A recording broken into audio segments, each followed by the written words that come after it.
Los secretos del castillo. El día de mañana se cumple 3 años desde aquella ocasión.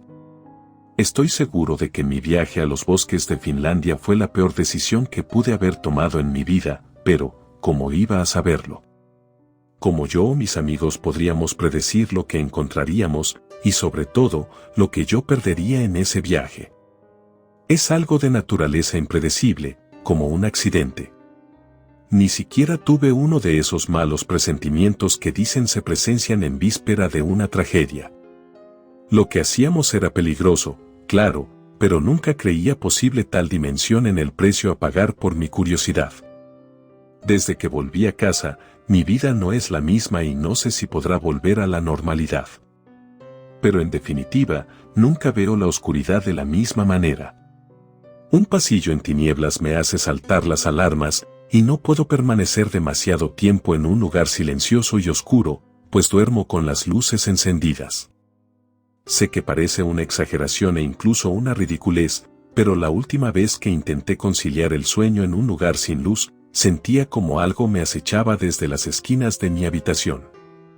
Cuando me estoy quedando dormido, siento como el brillo amarillo de unos ojos se clava en mí, prácticamente cazándome, y sé que lo vi en medio de la penumbra.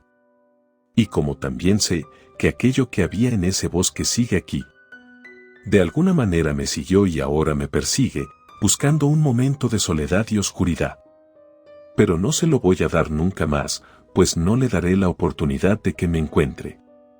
Pero supongo que para que esta historia sea entendible, como en todo relato, hay que comenzar por el principio.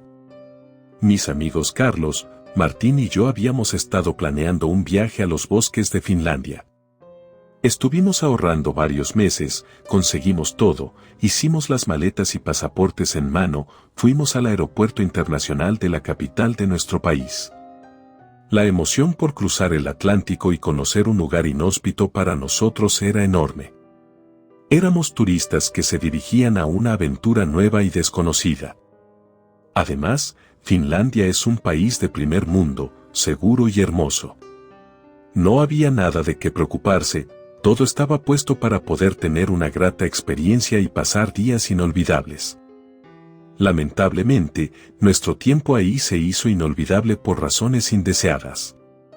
Llegamos al aeropuerto y estábamos ansiosos de abandonar nuestro lugar de origen y llegar a Europa. Nos subimos al avión y el viaje de casi un día completo se sintió más largo de lo que realmente fue.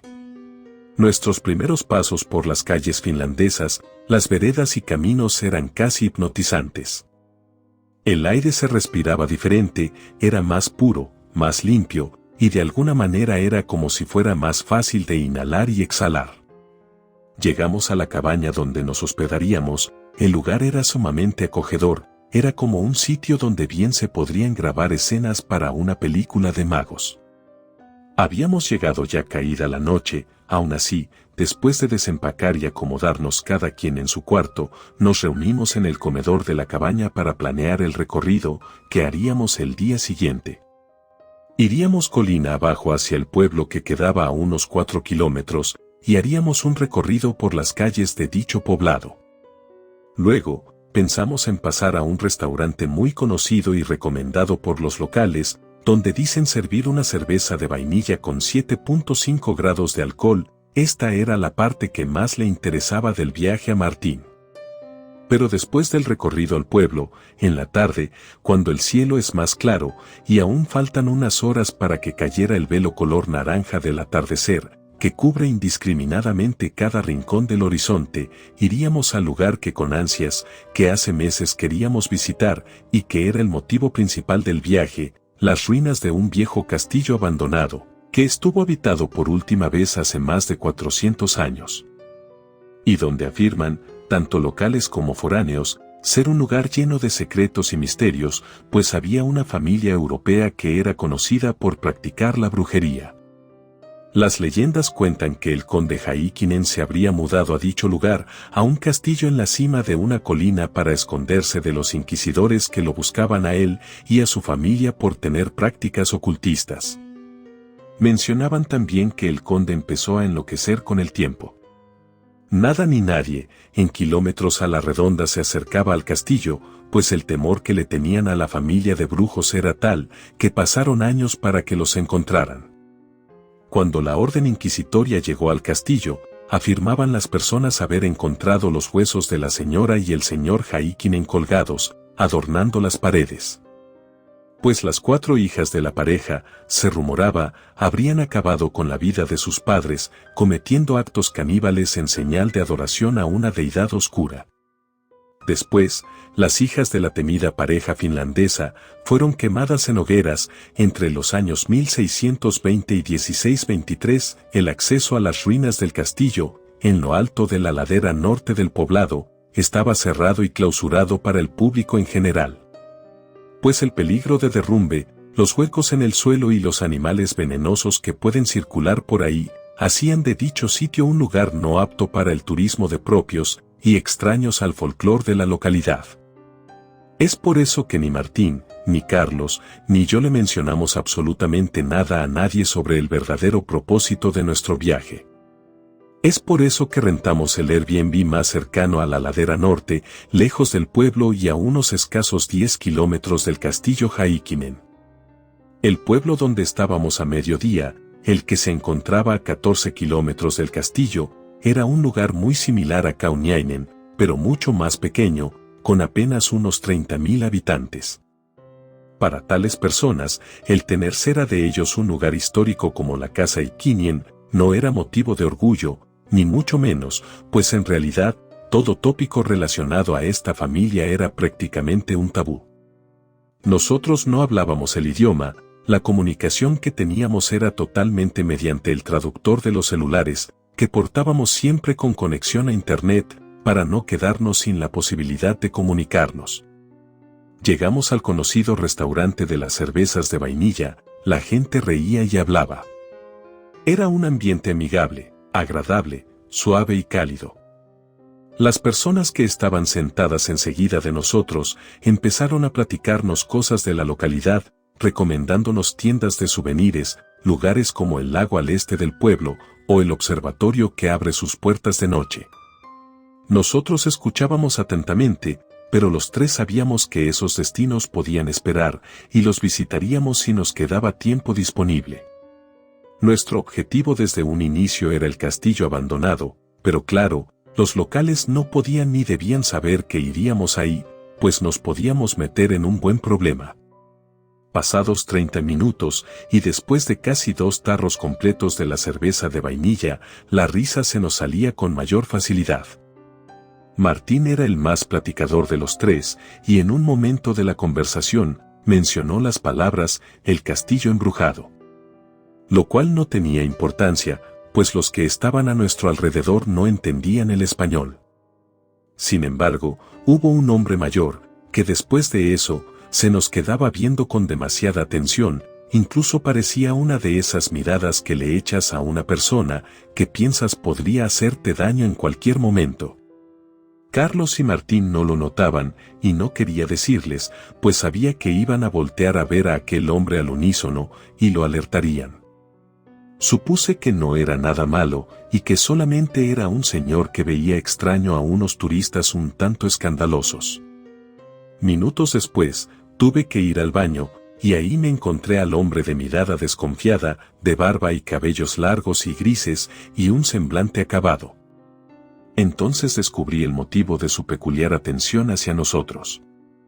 Él hablaba español y parecía ser el único del lugar que comprendió al 100% nuestra conversación. El castillo no es un lugar para turistas, me sorprendió diciéndome mientras me mojaba las manos y miraba mi rostro frío en el espejo. Volteé a verlo sorprendido, pues él podría delatar nuestros planes, podría aguarnos la fiesta en ese momento, y a los demás no les sería difícil de creerle. Cerré el grifo, y con las manos aún empapadas, me giré del todo hacia él, y lo tuve de frente. Se me quedó viendo unos segundos más en un silencio, que se sintió más prolongado de lo que realmente fue. Ahí, en esas ruinas, hay algo que no es un ser humano, ni es un animal, no sean idiotas, y no le pongan fin a sus vidas de una manera tan imprudente y tan temprana, mencionó prácticamente como un regaño. Luego, me observó de pies a cabeza unos 3 segundos más y salió del cuarto de baño. Me quedé solo, de pie en aquel lugar, con el espejo a mi izquierda y gotas de agua fría escurriendo de mis dedos y cayendo al suelo.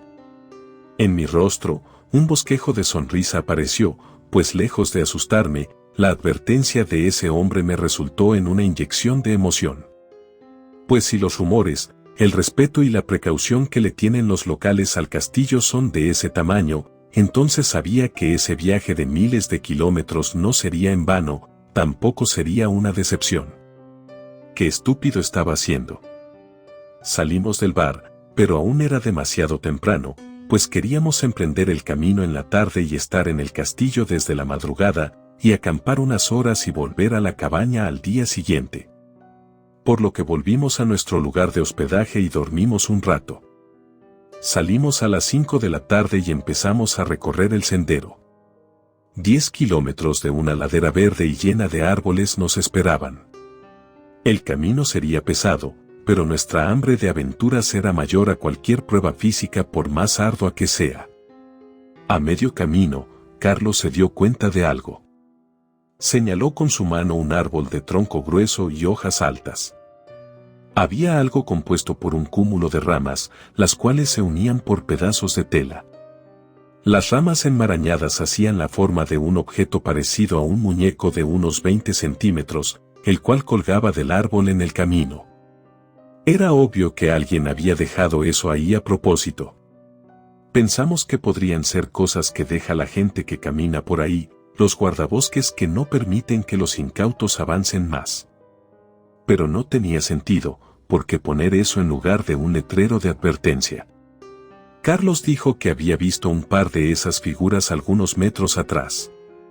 Luego recordamos aquellas leyendas, lo que la gente cuenta por ahí, pues mencionan que a los alrededores del castillo aún habitaban las hijas del matrimonio Häkkinen, mujeres que se hicieron expertas en lo esotérico, y que gracias a pactos con el diablo, habían logrado vivir 400 años hasta la fecha.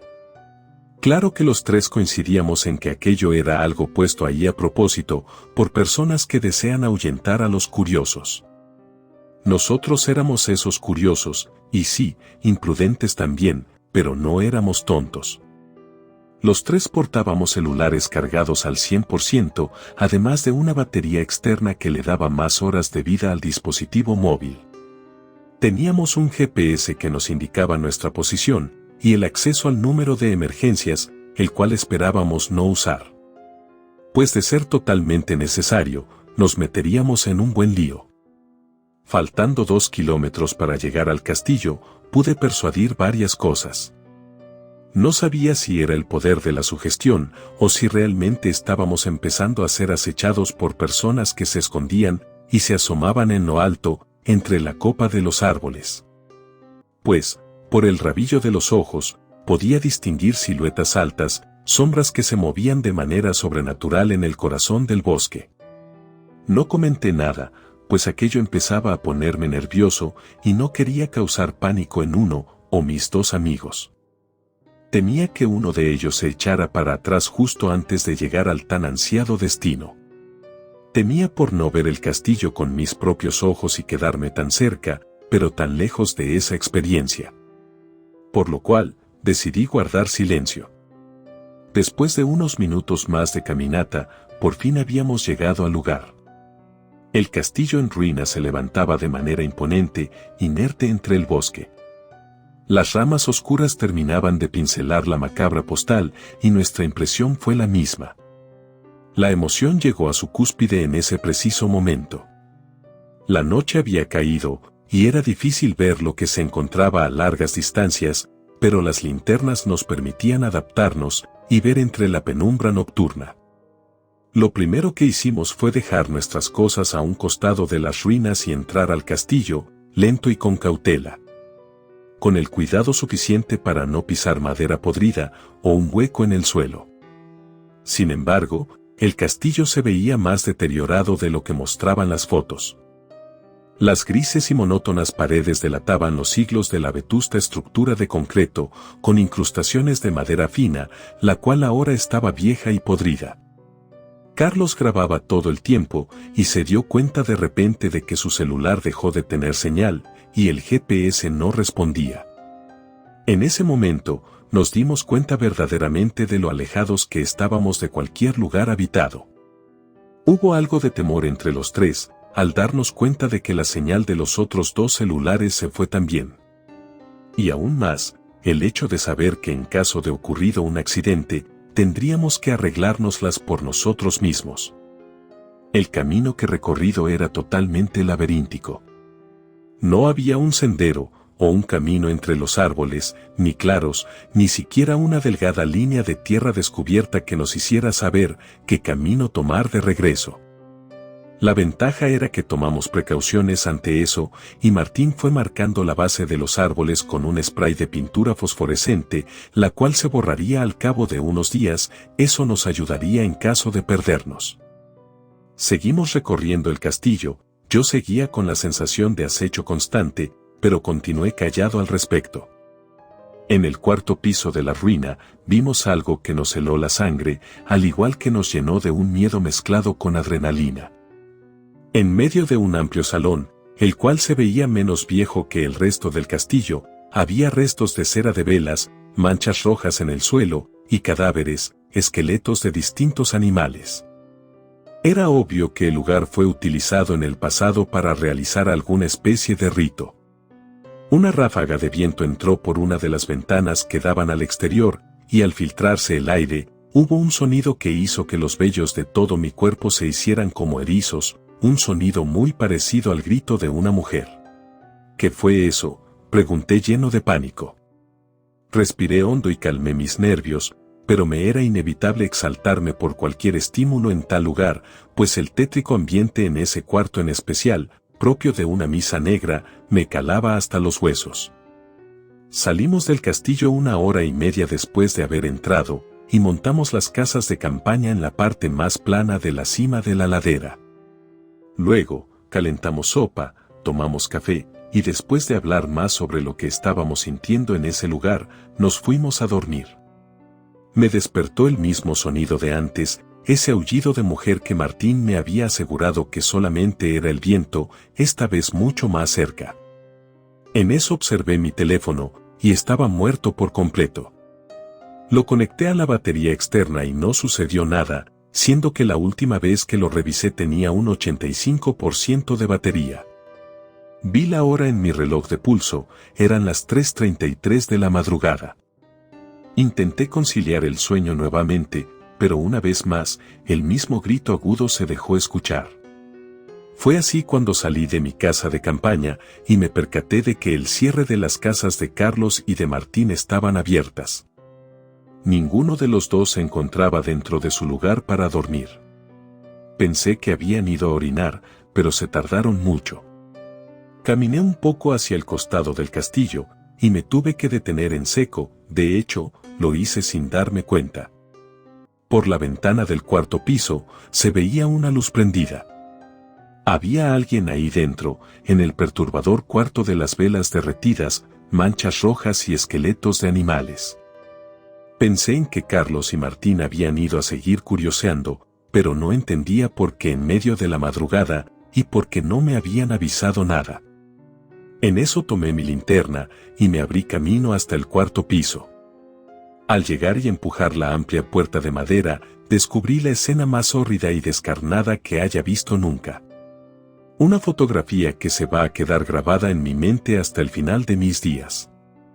Pues había un grupo de mujeres desnudas de cabellos blancos, largos y descuidados, de uñas que medían varias pulgadas. Había, además, velas nuevas encendidas en el suelo del salón. Al fondo del lugar, 4 figuras encapuchadas, las cuales daban un aire de autoridad en el grupo. Lo peor de todo era ver los restos de los cuerpos de mis amigos, sus piernas, sus brazos y sus cabezas separadas de sus torsos. Torsos que estaban abiertos, mientras el líquido del interior escurría hasta el centro del salón. En el suelo, 3 de las mujeres desnudas bebían el espeso líquido, que corría a chorros desde los restos de mis amigos.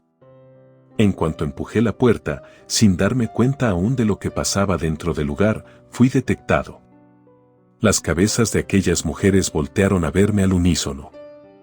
Había descubierto un aquelarre, una invocación oscura, una misa negra donde estaban sacrificando 2 vidas humanas, vidas que les pertenecían a mis 2 mejores amigos.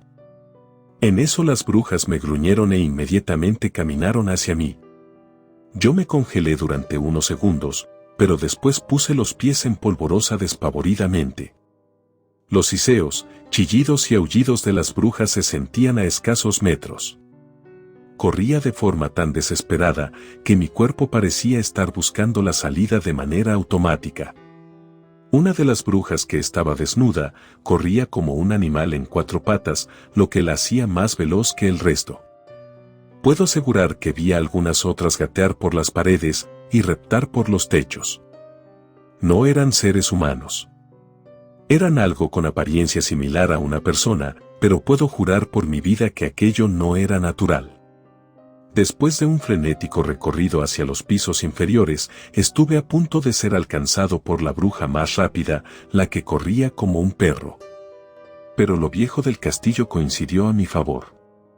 Pisé una tabla de madera que estaba tan podrida que fue como dejar caer todo mi peso en un cúmulo de lodo. Entonces caí desde el primer piso hasta la planta baja. El dolor era algo que en ese momento ni siquiera recordaba que podía sentir. Salí del castillo, corrí y seguí corriendo por el bosque, alumbrando con mi linterna el spray fluorescente en el tronco de los árboles. Mi cuerpo me pedía parar, pero yo seguía corriendo. El frío aire entraba y salía de mi boca a gran velocidad, y entonces mi vista se nubló y caí desmayado al suelo. Desperté un día después en la cama de un hospital, y me dijeron que un guardabosques me encontró pensando que estaba muerto. Lo posterior a esto fue un proceso donde se involucró a la policía local, quienes buscaban a mis amigos, pues les mencioné que habían muerto en el interior del castillo. Las autoridades no encontraron nada, ni señales de un ritual, ni los restos de Carlos y Martín. No había el más mínimo rastro de que hubieran sido asesinados, por lo cual yo también pasé a ser sospechoso. En unas semanas después, me dejaron ir. El testimonio del hombre que me advirtió en el baño del restaurante ayudó a quitar sospechas de mí. No sé qué tan cierto era, pero el viejo mencionó que había un grupo de personas extrañas que nos seguían al saber que éramos turistas con dinero. Después de eso, no había algo que me inculpara de la desaparición de mis amigos, pero estoy seguro de que el viejo mintió a mi favor al saber que íbamos a un lugar maldito. Volví a casa sin ellos, y sin un cuerpo al que sus familias pudieran llorarles. No pasa un día en el que no piense en esa noche, y en el que no me pregunte qué tan real era lo que viví. Además, en el momento no lo vi, pero dentro de mis recuerdos, puedo ver a una sombra enorme situada en el medio de las 4 figuras encapuchadas, una figura con un aura diabólica, la cual no podré olvidar nunca, pues cada noche me acompaña en mis sueños. Relato escrito y adaptado por Andrea Lezama.